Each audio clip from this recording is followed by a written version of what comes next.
베드로전서 3장 18절에서 22절 말씀을 가지고 우리는 하나님 앞으로 인도함을 받는다라는 그런 제목으로 은혜를 나누겠습니다.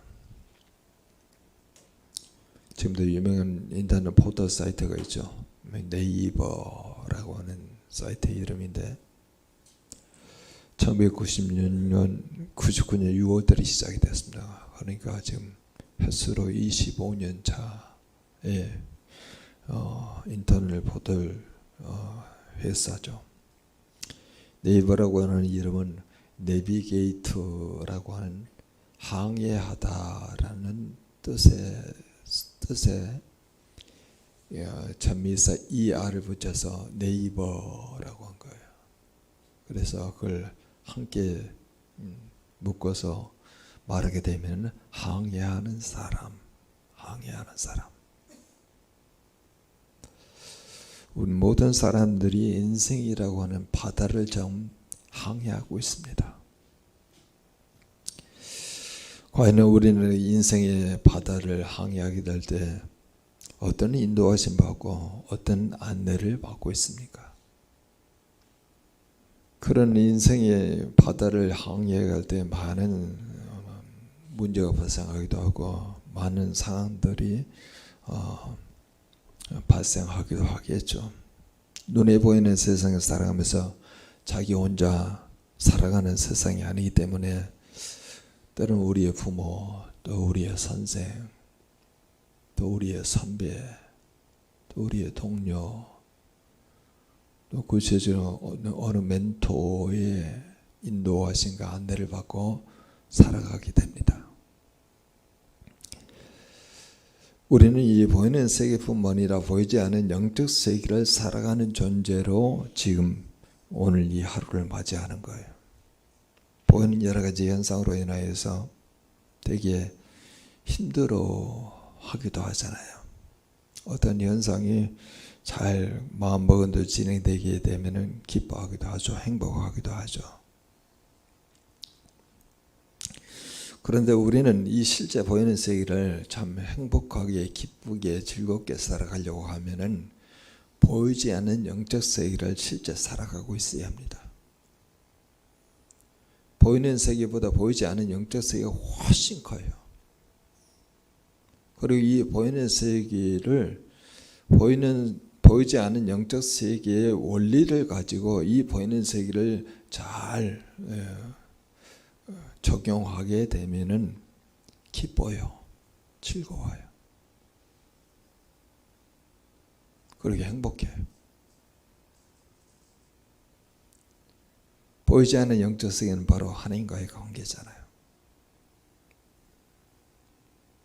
지금 우리가 마가복음을 묵상하고 있는 그 내용 중에도 계속 그렇게 말씀하고 있잖아요. 마가복음 4장의 씨 뿌리는 비유를 통해서 이야기하고 될 때 그 네 가지 씨 뿌리는 장소가 있었잖아요. 길가, 돌짝밭, 가시덤불, 그리고 좋은 밭. 그래서 모든 걸 비유로 말씀하세요. 그래서 비유로 말씀하신 그 내용 중에 바로 첫 번째가 씨 뿌리는 그런 비유를 말하게 되는데 그냥 현상적으로 그들에게 익숙한 내용을 말하게 되는 거죠.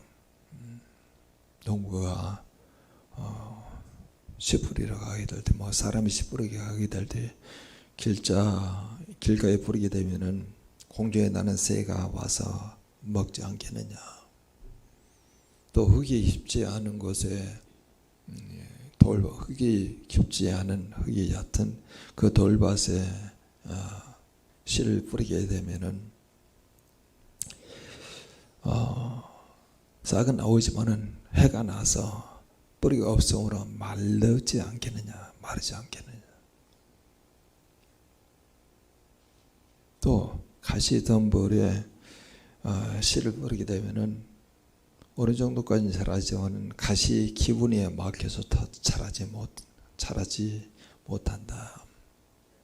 그런데 옥토에 씨를 뿌리게 되면은 무성하게 자라나서 30배, 60배, 100배의 결실을 내느니라. 그때 한 사람이 제자들과 함께 와서 우리 주님께 그렇게 여쭙죠. 아니 이 비유가 뭘 말하고 있습니까? 그때 우리 주님께서 제자들에게 말씀하십니다. 너희에게는 하나님 나라의 비밀이 주어졌다. 그러나 외인에게는 다 내가 비유로 말하겠다. 제자들이 그때 다 들었잖아요. 그럼 모르잖아요. 근데 주님께서 하나님 나라의 비밀을 주셨다는 거예요. 모르는데 주셨다는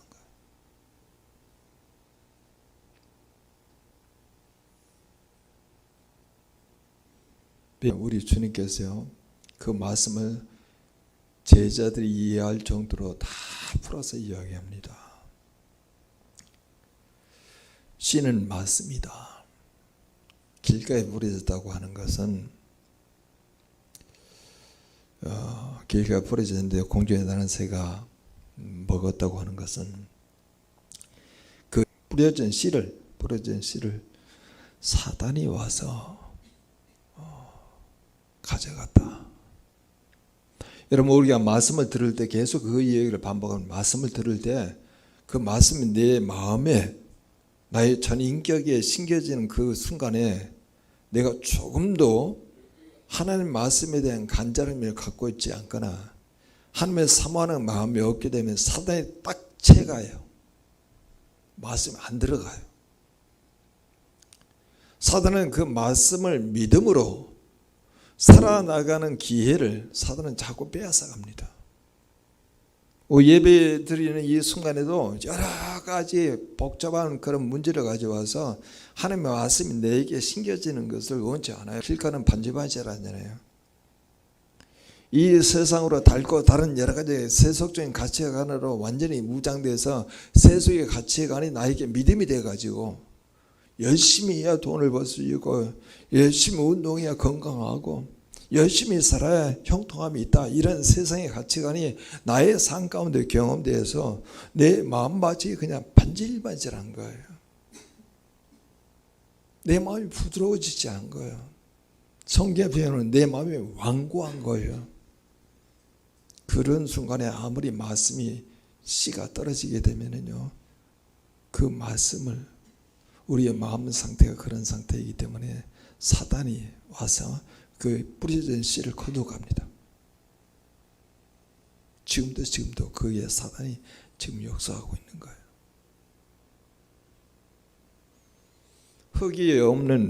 흙이 깊지 않은 얕은 그 돌조발에 뿌려진다는 것을 예수님께서 다시 해석을 하지 않습니까? 오늘 본문에 예수 그리스도가 말씀하신 그 내용에 대해서 제대로 이해를 못하고 있으니까 예수님이 그렇게 이야기해요.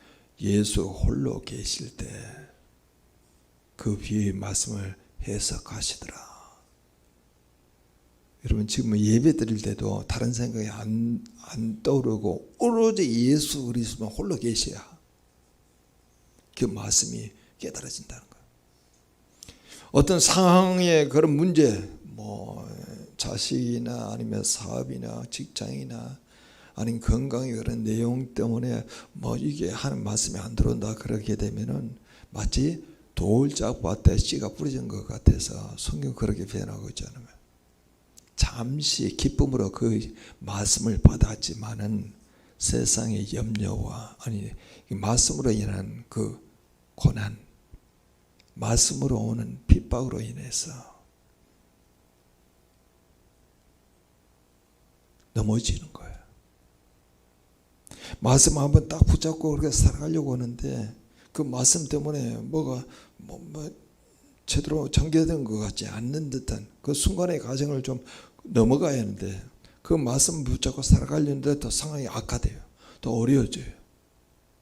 그러면 그걸로 인하여서 씨가 깊은 뿌리를 내지 못하고 넘어지는 거예요. 물로 씨를 뿌렸을 때 오른쪽도 자랐는데 갑자기 세상에 대한 염려 그리고 재물에 대한 유혹으로 인하여 그리고 기타의 그런 욕심으로 그 자라는 것이 막혀서 더 자라나지 못하고 열매를 맺지 못하는 거예요. 그걸 가시덤불에 떨어졌다. 그리고 마지막 목도는 이렇게 표현되고 있습니다. 말씀을 듣고 받아요. 받아. 무성하게 결실을 맺으니 30배, 60배, 100배 결실을 맺느니라. 말씀을 받는다고 하는 것은요, 말씀을 산다는 말이에요. 천국은 겨자씨와 하나를 같다. 그런데 그 겨자씨가 떨어져서 싹이 나고 이삭이 나고 싹이 나고 이삭이 나고 자라나는데 모든 불보다 더 커서 가지가 뻗쳐서 공중에 나는 새들이 깃들일 정도로 천국은 그와 같다는 거예요. 근데 그 겨자씨 같은 그 한 알이 우리 한 사람 한 사람 성도로 하면 어떻게 내가 이렇게 자라나는지 모를 정도로 그 조그만 모든 씨보다 작은 그 겨자씨 한 알이 떨어져 있는데 그 말씀이 내 안에서 막 성장케 하는 거예요. 막 성장케 하는 거예요. 근데 그 비밀을 알 수가 없다는 거예요. 우리가 주신 그런 말씀을 믿고 순종하는 그런 과정 가운데 자기도 모르는 상황에 굉장히 믿음이 커져서 모든 사람들에게 힘을 줄 정도로 모든 사람의 은혜를 줄 정도로 그렇게 풍성한 가지가 되는 그런 모습을 천국이다 그렇게 표현하는 거예요.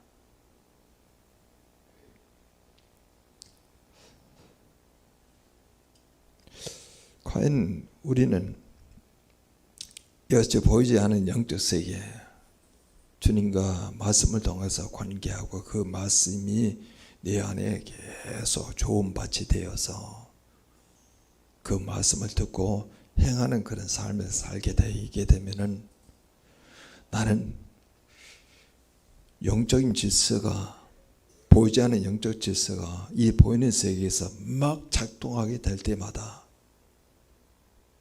형통함이 이루어지고 복이 되는 거예요. 그래서 우린 주기도문에 우리가 기도하잖아요. 나라가 임하옵시며 뜻이 하늘에서 이루어진 것처럼 땅에서 이루어지이다. 이 고백을 하잖아요.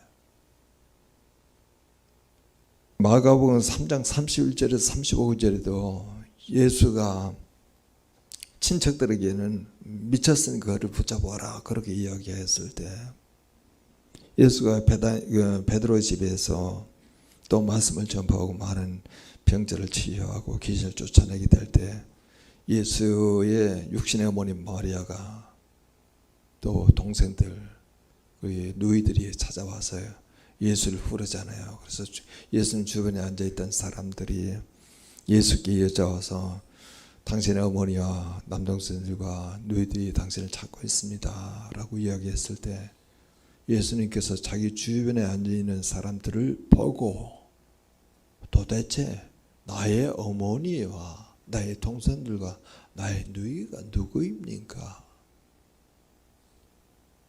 자기 어머니를 보고 말하지 않아요. 그 주위는 자기 주위 있는 사람들을 보고 이야기하는 거예요. 그러면서 이렇게 말한 거예요. 아버지의 뜻대로 행하는 자라야 내 누이고 내 동생이고 내 어머니입니다 라고 이야기하는 거예요. 우리 전인 가족은 지금 혈육의 관계가 아니잖아요. 아버지의 뜻대로 행하고자 하는 그런 마음으로 공동체를 이루어서 언제든지 아버지의 뜻이 이 땅 가운데 이루어지기를 원하고 있는 그런 마음으로 예배를 드리는 거예요. 하나님 우리를 향한 아버지의 뜻이 무엇인가 매일매일 말씀 묵상하면서 하나님께 의뢰하고 그 하나님의 말씀이 하나님 메시지가 나에게 심겨져서 살아가는 그런 과정 가운데 살아가다 보면은 우리가 상상할 수 없는 그런 열매가 막 맺혀 있고 그럴 때 이건 나의 공로와 나의 열심으로 이루어진 게 아니고 하나님의 은혜였습니다 라고 하는 그런 고백들이 충만하게 이루어지기를 원하는 그런 공동체가 되기를 바란다는 거예요. 그래서 우리가 예배드리는 거예요. 그래서 우리가 하나님의 말씀을 계속 묵상하는 거예요.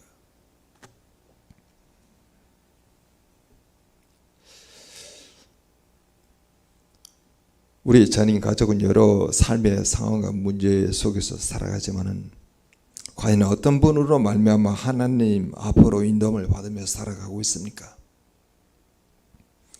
과연 이런 고백이 우리의 진실이 된다고 하는 것이 도대체 무엇인지를 오늘 본문을 통해서 우리가 확인해 보겠습니다. 먼저 여러분 18절을 같이 한번 읽어볼까요? 같이 읽겠습니다. 그리스도께서 단번에 죄를 위하여 죽으사 의인으로서 불의한 자를 대신하였으니 이는 우리를 하나님 앞으로 인도하려 하심이라. 육체로는 죽음을 당하시고 영으로는 살리심을 받으셨으니. 우리 주님은 한 점의 죄도 없으신 분입니다. 거룩하신 분이십니다. 그리고 의인으로서 오늘 본문에 의인으로서 이 불의한 자를 대신하셨습니다.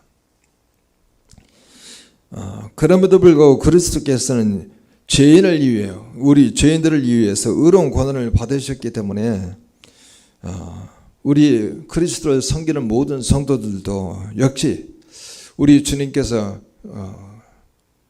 죄를 위해서 자기를 죽으신 것처럼 의를 위해서 다시 부활하신 것처럼 우리 주님이 살아갔던 그런 삶의 패턴을 가지고 살아가고 계시합니다. 우리도 선과 의를 위해서 고난을 받고 계십니까? 성산자리의 기간에만 생각하지 말고 하나님의 의와 선을 위해서 내가 지금 고난을 받고 있습니까? 수고를 하고 있습니까?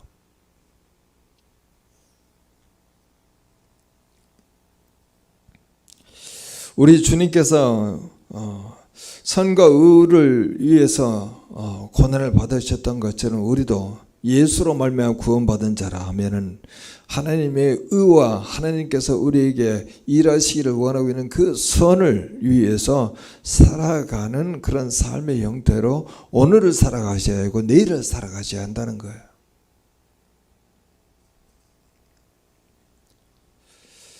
과연 우리가 받은 고난이 아무리 큰들 우리 주 예수 그리스도의 고난보다 크다고 말할 수 있을까요? 이 땅에 사는 어느 누구도 그리스도가 받으시던 고난보다 더 힘들고 어려운 고난을 겪을 수는 없어요. 때문에 우리가 고난받을 때 주님을 생각하는 것은 엄청난 교훈을 또 격려와 위로를 주십니다. 자신보다 더 큰 고난을 당하신 그 분을 생각함으로 우리가 위로와 소망이 생기고 고난을 이길 힘과 용기를 얻게 되는 것이죠. 이 땅의 모든 성도들은 고난받을 때 무엇보다도 먼저 의를 위한 고난의 모범이신 그리스도를 바라봐야 합니다. 그리스도를 의지해야 합니다. 그리스도를 신뢰해야 합니다. 그런데 우리는 너무나 많은 경우에 선을 행하다 약간의 어려움을 경험하게 되면은 그리스도보다는 세상을 바라보면서 원망과 불평을 자기도 모르는 사이에 하기도 해요. 고난받는 우리가 주님을 보지 않고 잠시 한눈을 팔게 되면 어떤 고백이 우리 입에서 나옵니까? 세상 사람들은 악을 행하고도 저토록 행통하고 행복한데 어째서 선을 행하려고 노력하는 나에게는 이런 어려움이 생기는가? 그런 불평과 원명을 내뱉게 되지 않습니까? 설상가상으로 이런 불평 섞인 자신의 생각이 마치 정답이라도 된 것처럼 합리화하고 믿음을 아예 버리거나 그리고 주저앉기도 합니다. 너무 안타까운 현실이에요. 오늘날 가난한 성도들이 너무나 많죠. 코로나19를 거치면서 예배에 참석하지 않은 경우도 많이 있고 많은 청년들이 떠나가기도 하고 교회 학교가 많이 문을 닫는 경우도 많이 발생하고 있어요. 베드로전서 2장 21절은 이렇게 말합니다. 이를 위하여 너희가 부르심을 받았으니 그리스도도 너희를 위하여 고난을 받아서 너희에게 본을 끼쳐 그 자체를 따라오게 하려 하셨느니라. 본인이 고난받을 아무런 이유가 없는데 죄인이고 불안한 우리 모든 인류를 위해서 그 고난을 감수하시 십자가에 달려 죽으심으로 그 본을 우리에게 끼쳐 주셔서 우리도 그 자체를 따라오게 하기 위해서 그 본을 끼쳐 주셨다는 거예요. 그래서 우리의 삶에 여러 가지 어려움이 있다 하더라도 우리 주님을 바라보는 그 마음을 항상 잃지 않으셔야 하고, 오늘 본문에 그렇게 이야기하죠. 그의 죽으심, 그의 부활하심. 그의 죽으심과 부활하심을 우리가 어떤 상황 가운데도 기억나게 하시고, 그 죽으심과 그 부활하심으로 나는 죄인이었지만은 그분을 믿음으로 내가 의인이 되어 오늘이라고 하는 현실을 살아가고 있는 것을 고백하는 거예요. 그나마 내가 이렇게 살아갈 수 있는 것은 주님의 죽으심과 부활하심으로 내가 믿고 이렇게 살아가고 있습니다 라고 하는 것을 실제적으로 삶 가운데 매일매일 고백하는 거예요.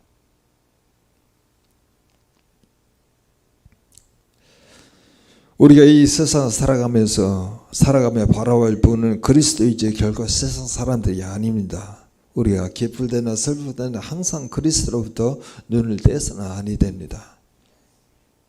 그래서 성경 우리에게 이렇게 말하죠. 히브리서 3장 1절에 그러므로 함께 하나님의 부르심을 받은 거룩한 형제들아, 우리의 믿는 도리의 사도이심의 대제사장이신 예수를 깊이 생각하라. 예수를 깊이 생각하라.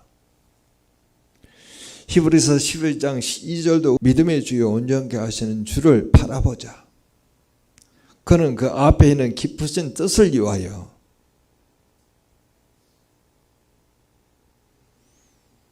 십자가를 참으사 부끄러움을 개의치 아니하시고 하나님 보호자 우편에 앉아 계시니라. 그분이 다 보여주셨어요. 우리 인생의 여정 어떻게 살아가야 할지를. 그 하나님의 그 기쁨을 위해서 그 앞에는 기쁨이 바로 뭡니까?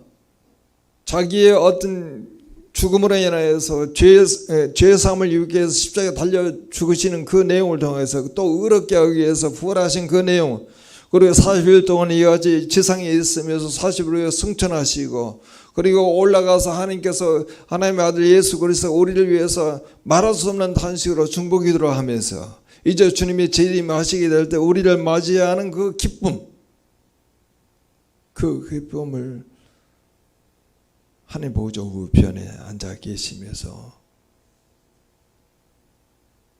준비하고 계시잖아요.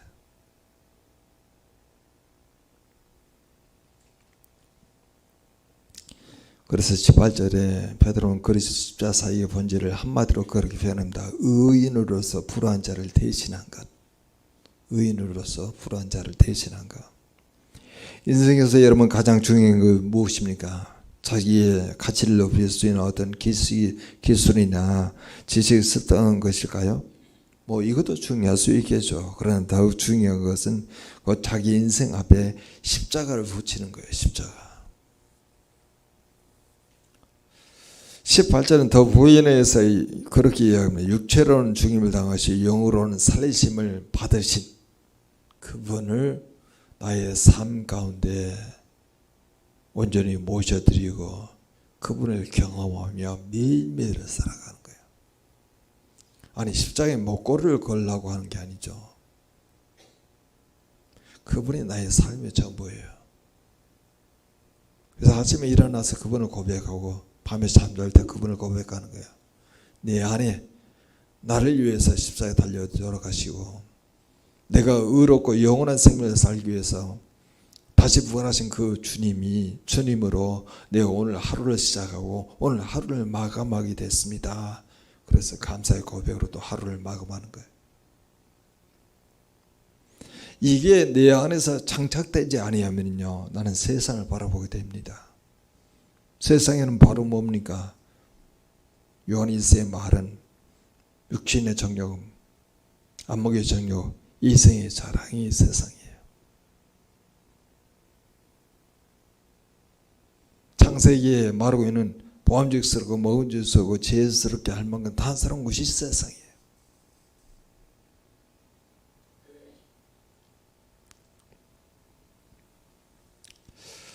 우리 매일 하나님 앞으로 인도함을 받으면 곧 곧 우리의 예수 그리스도의 죽으심과 살리심을 받음을 믿는 것, 그의 부활하심을 믿는 것을 말씀하고 있는 것이죠. 자녀 가족들이 어떤 처지와 형편에 있든지 간에 이 진리는 변하지 않습니다. 예수 그리스도의 죽으심과 영으로 살리심을 받음을 항상 우리 전인 가족은 믿으며 하나님 앞으로 인도함을 받습니다. 이 믿음의 과정이 아니면은 하나님 앞으로 인도함을 받지 못해요. 얼마나 좋은 말입니까? 나는 하나님 앞으로 인도함을 매일 받습니다. 이것보다 더 축복된 상태가 어디 있습니까? 이것보다 더 형통한 삶이 어디 있어요? 우리의 만사 다 기도 제목을 다 제쳐놓고 우리의 기도 제목 하나의 슬로건은요, 우리는 하나님 앞으로 날마다 인도함을 받게 하소서요. 날마다 하나님과 함께하는 삶을 살기를 원합니다. 하나님이 함께 하시는 것이 바로 하나님의 나라거든요. 하나님이 함께 하시는 것은 바로 형통이에요. 하나님이 함께 하시는 것은 영생 복락이에요. 우리는 죽으나 사나 죽으나 우리는 주님의 것입니다 말하고 하는 것도 하나님의 것이기 때문에 그렇게 말하는 거죠. 하나님이 함께 하시기 때문에.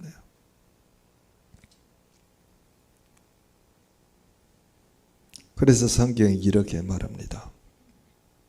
예수는 우리가 번제한 것 때문에 내줌이 되고 또는 우리를 의롭다 하시기에 살아나셨느니라. 요한일서 5장 12절은 아들이 있는 자에게는 생명이 있고 하나님의 아들이 없는 자에게는 생명이 없느니라.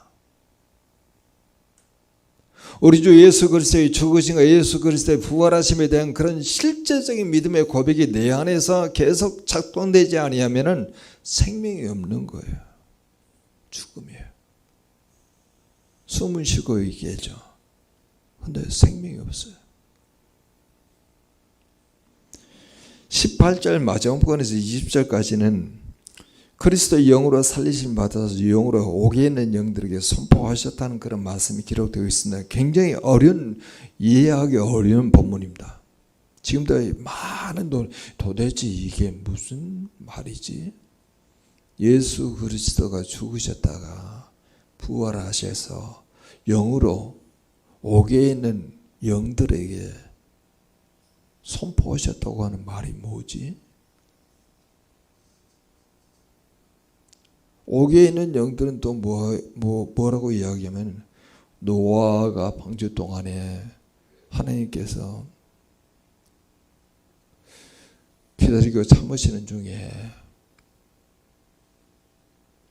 하나님께 복종하지 않은 자들이라는 거예요. 이게 되게 그러니까 예수 그리스도의 십자가 사건이 어느 정도 큰 파장을 일으키냐면요, 과거까지 소급하기도 하고, 그리고 노아의 방주 사건으로 구원받지 않은 자들까지도 소급하고, 그래서 그들에게 선포했던 그 내용은 뭘까라고 되게 우리 의문시하잖아요. 과연 죽은 자들, 이미 죽은 자들인데 그들 과거 가운데 완전히 묻혔다는 그 자들에게 복음을 선포했겠느냐? 그러면 성경의 이치가 맞지 않거든요. 죽은 자들에게 복음을 선포하는 게 없어요.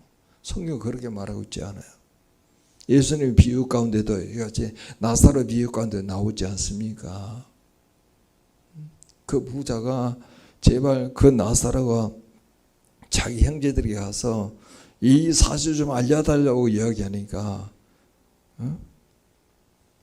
나사로가 있는 곳과 부자가 있는 곳은 거리에 많이 파여서 넘나들 수 없는 거예요. 이미 죽은 자에게는 그게 가능할 수가 없죠. 그러니까 이 죽은 자들에게 그 복음을 선포해가지고 그도 구원받게 하셨다는 그런 뜻이 아니고 노아의 방주 사건으로 구원받지 않은 그 영들이라고 하는데 그 영들은 사람이 아니고 천사들이에요. 그 천사들 어디에서 우리가 확인할 수 있냐면은 성경에 그렇게 기록이 되어 있는 거죠. 노아 시대 때 사람의 딸들의 아름다움을 보고 자기들이 좋아하는 모든 여자를 아내로 삼은 하나님의 아들들을 아들들을 말하고 있는 거예요. 천사가 자기의 자리를 떠나서 여자들의 육체의 아름다움을 보고 자기 아내로 취했던 모든 천사들, 그걸 옥에 있는 영들이라 그렇게 표현하고 있는 거예요. 그들에게 뭘 선포하게 했어요? 그리스도의 성령의 능력으로 부활하심으로 타락한 천사들은 물론 사단과 사망의 모든 악한 세력에 대한 승리를 거두셨음을 선포하는 거예요. 그리스도가 만물을 다스리는 진정한 통치자임을 선포했던 거예요.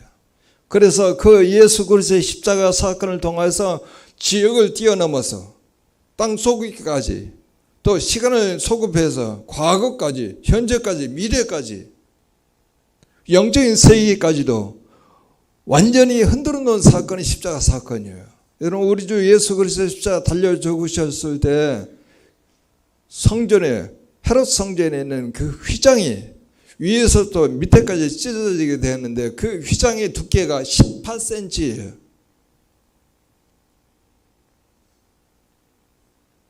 두께를 다 짰잖아요.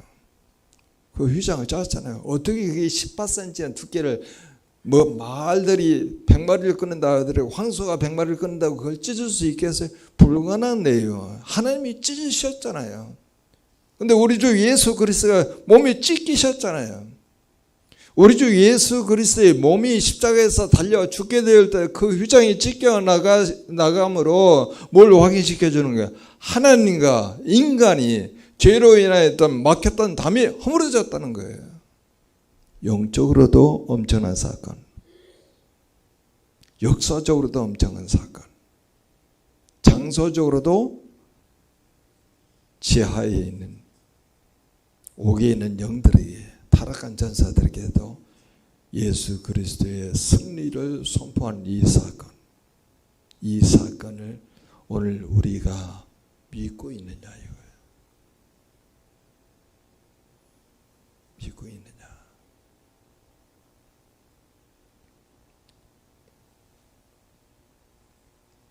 그래서 성경은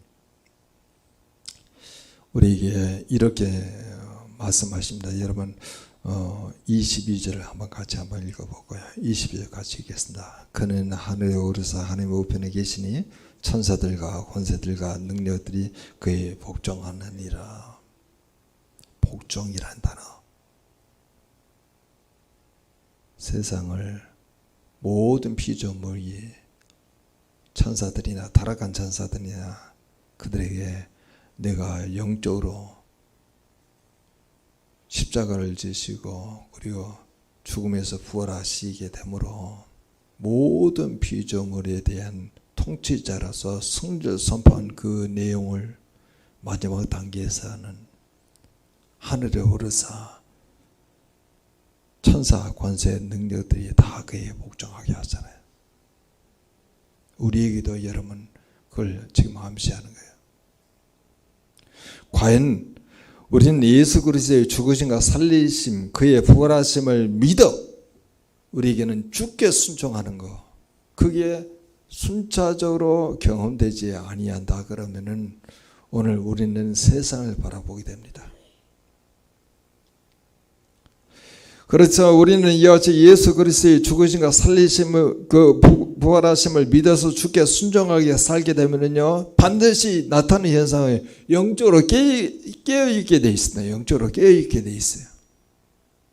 영적으로 깨어있어서 우리에게 뭘 주님께서 요구하시는 거예요? 이 그리스도의 십자가 사건은 그 당시의 사건으로 머물러 있지 않고 미래까지, 과거까지, 또 현재까지, 또 거기에 장소적으로 예루살렘에서 이루어진 그 사건이 그 현상적인 그 당대의 사람들에게만 미치는 게 아니고 이 지하의 영까지도 예수 그리스도의 승리하심을 선포하는 엄청난 우주 사건이기 때문에, 또 하나님과 인간 사이에 막혀있던 담이 허물어지고 언제나 소통할 수 있는 그 십자가의 사건을 우리로 영적으로 깨어있어서 우리로 그걸 전파하게 하게 하는 그런 과정이 오늘 본문에서 말하고 있는 것은 우리는 하나님 앞으로 인도함을 받았습니다. 그게 거기에 다 포함되어 있다는 거예요. 그래서 우리가 이렇게 기도합니다. 우리는 자녀 가족들은 예수 그리스도의 죽으심과 살리심을 부활하심을 믿어서 주께 순종하여 살게 되면은 영적으로 깨어 있어 그리스도의 십자가 사건을 알리고자 하는 하나님을 향한 선한 갈망이 생기게 돼요. 이것이 하나님 앞으로 인도함을 받는 삶이라는 거예요. 다른 내용은 목적으로 가는 게 아닙니다. 하나님 앞으로 인도함을 받는 사람은 이 내용을 빼놓고는 하나님 앞으로 인도함을 받았다고 말하지 못하는 거예요. 그래서 우리가 함께 기도합니다. 날마다 우리 주 예수 그리스도의 죽으심과 부활하심을 믿어 주께 순종하게 살게 되어 영적으로 깨어 그리스도의 십자가 사건을 알리고자 하는 하나님을 향한 선한 갈망이 무궁무진하게 생기도록 다 같이 통성으로 기도합니다.